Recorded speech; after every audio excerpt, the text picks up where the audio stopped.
in any annuity, they can lower your growth potential. So maybe the first 2 years, you've got up to 10% growth, but in year three, now you've got up to 3% growth. Now you can't offset inflation. Welcome to How to Retire on Time, a show that answers your retirement questions. We're here to move past that oversimplified advice and dive into the nitty gritty. Now, just remember, this is just a show. It's not financial advice, so please do your due diligence. If you got questions, text them to 913-363-1234, and we can feature them on the show. David, what do we got today? Hey, Mike, when someone pushes an annuity for lifetime income, the comparison is always in favor of the annuity. What are they not sharing? We got to be careful about this because there's no such thing as a perfect investment product or strategy. There's no such thing as a riskless retirement, okay? So, let's dive in. Yeah. The annuity, by definition, is transferring longevity risk to an insurance company. It is not that you're going to get comfortable income for life. It's that you're going to get an income stream for life. So, by that definition, a lot of people will buy a flat income stream for life. So let's say you I don't know, you put money into an annuity, fine, and you get, I don't know, put $1 million in there, you get 80,000 for life. Okay. Okay, let's do 100,000 for life. It's again easy math. So after 10 years with a 3% inflation, it's 75,000, right? So is that enough income, or is it not enough income? Now, what people will say is you buy a couple of annuities, so when you need more income, you just turn on an additional income stream, which is kind of true. That kind of works, except for a couple of caveats. One is, in any annuity, they can lower your growth potential. So let's say you've got up to 10% growth in any given year, but at any point in the contract, they can lower rates. So maybe the first 2 years, you've got up to 10% growth, but in year three, now you've got up to 3% growth. Now you can't offset inflation. So that means like your original premium or the original money you put in the policy, it could grow at 10%. Is that? Up to 10% growth. And I'm using an example. There's Okay, there's caps, so it's up to your growth is capped. There's a spread to where the first couple of percentage basically pays for the mechanisms for all of this, and then you get the rest. Spreads are much less common. And then participation rates were like, for an easy concept, let's say you get 50% of the growth. That's the idea, okay? And they change all the time. Okay. But you got to understand those rates can change. And it's not that the insurance companies are greedy, trying to screw you over. That's not what's happening. I know a lot of people hate insurance companies because, it's, they're on the annuity side of it. What's really going on is they're buying option contracts to support the annuity and the promises that were made. Those option contracts are only good as the bond market, the underlying mechanisms, can support. So if the bond market rates go down, you've got less to work with, as in the insurance companies have less to work with.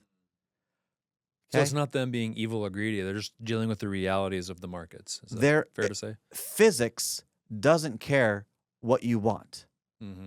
It operates because it operates off of certain laws.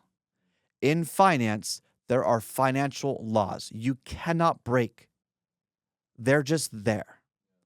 So if interest rates are historically low, you've got less to work with. If the Fed drives up interest rates, everything you held, it just got worse. That's a very complicated bit. I don't really want to take too much time today. We've got other videos on interest rates and all of that you can watch, or podcast episodes. But if they're getting screwed, so are you. Because it's the underlying contractual mechanisms that make these things possible. And you just need to understand that. Okay? Okay. In this side of insurance. So when you understand that, it's like they just kind of kick this can down the road. Oh, just buy a couple of them, and when you need more income, just turn on another income stream. Yeah. Well, that other delayed income stream has to keep up with inflation. And if it doesn't, then you're kind of screwed.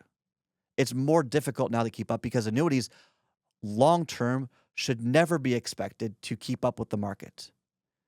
If you look at the growth spectrum, the equities market has more growth potential than the bond market. The bond market might be near the annuity market. They kind of play in this middle ground area. Okay. And then you have the fixed market, like a CD or a treasury, for example. Okay. So don't expect you're going to beat the market year over year, all things being equal, with an annuity, and that they could change rates. I've probably kicked this dead horse enough, but that concerns me, to put all your money into, or a lot of your money into annuities, and then just say, well, if you need more money, turn on the income stream. There are so many underlying risks that you need to address with that.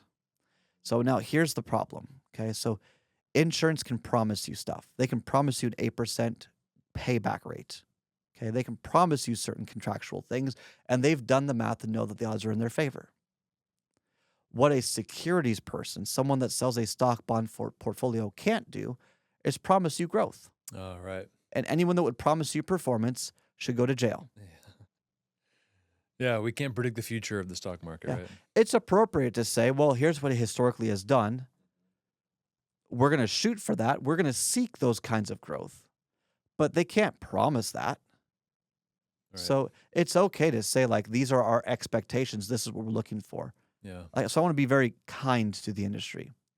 But for many financial plans, they'll project maybe a 6 or 7% return because the retiree doesn't want to keep all of their assets at risk. They don't want to put everything in the stock market many of the times and expect it all just to magically work out. So you've got a realistic projection long term, which, by the way, the S&P, yeah, I know it's grown double-digit returns over the past decade or so. But if you go back to 2000, it's grown like, what, 7.5%, 8% maybe, average annual returns. So a 6% might be more appropriate. But if you run a 6% growth projection, the annuity is probably going to look better. Even though the securities professional is working hard to beat that metric year over year, even though they may be able to do that year over year, it would be irresponsible for them to put, yeah, we're going to do 10% year over year returns. In my opinion, at least. So where one company can contractually promise you a payout that's not going to grow by inflation, that's not like, if you die soon enough, your money is growing at a lower rate, so you're going to get less for estate plan.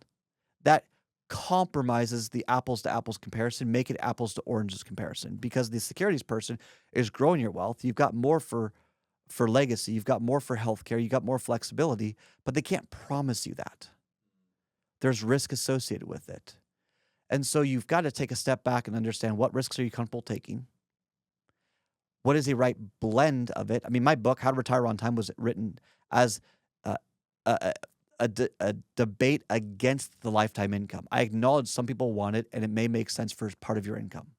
Acknowledge that. But there are so many detriments where things are manipulated to get people to want to buy one without fully understanding the trades and the apples to oranges comparison as best it could be.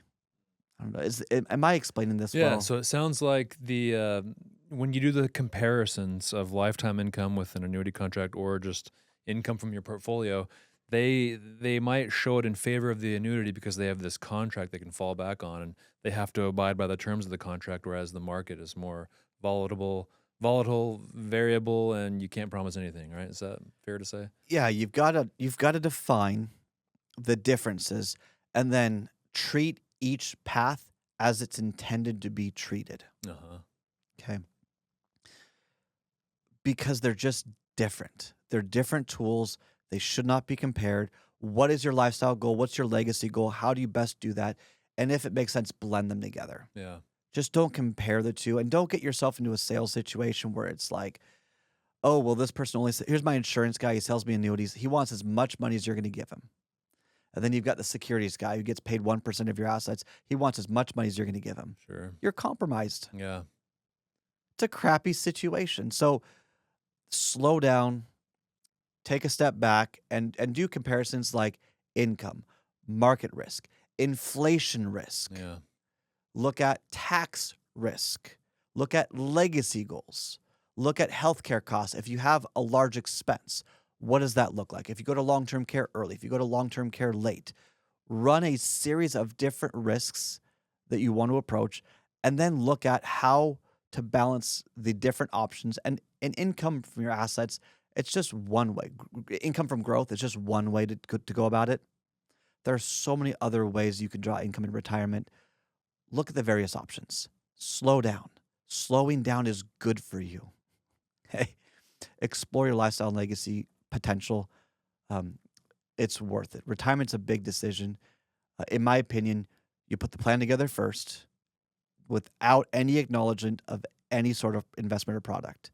Then you explore the efficiencies, how to move money around between the different tax buckets to get more of your income. When you file for Social Security, are you subject to IRMA? Is it worth it? Is it not IRMA? Or is it not worth it? And so on. And then you start finding the right tools to accomplish your specific goals.